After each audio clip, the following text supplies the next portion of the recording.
naka-registry. Siguro lahat tayo naka-registry sa bawat isa.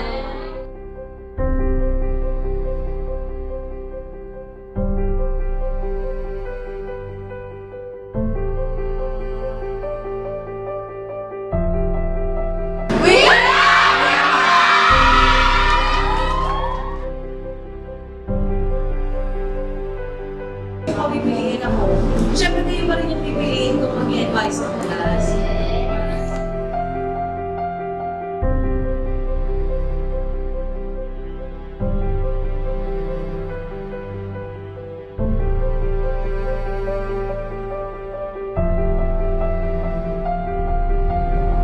Ayoko talaga kayo magkahiwalay.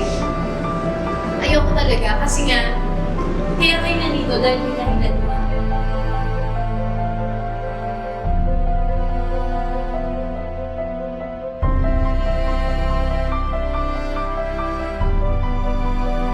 Pipiliin ka naman na advisory class, kayo pa rin yun dahil sobrang mahal na mahal ka talaga yung film.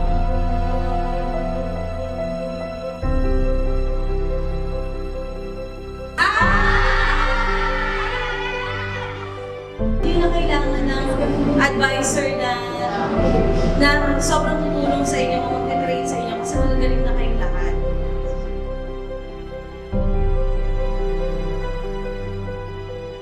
Yung panunod natin, parang may hard fight. So, titingnan ko yung tuwa ako. Tapos sabihin, naku Lord, bala na kayo sa mga bata ko.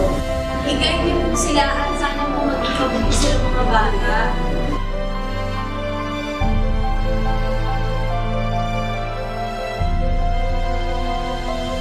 Para nakakatuwa naman kasi nagkakawaan kayo. Alam niyo yun, na magandang hawaan, hindi negative na hawaan.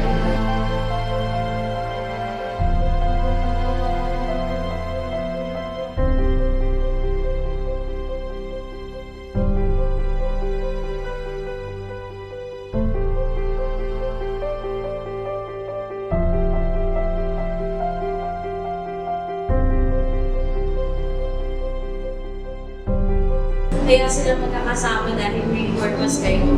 Parang natutulungan nila yung bawat isa. Pero, yung samahan naman natin ay hindi lang nasa 2 taon o 1 taon lang dito sa MPC. Ito na yung simula ng pagiging magkaibigan natin lahat.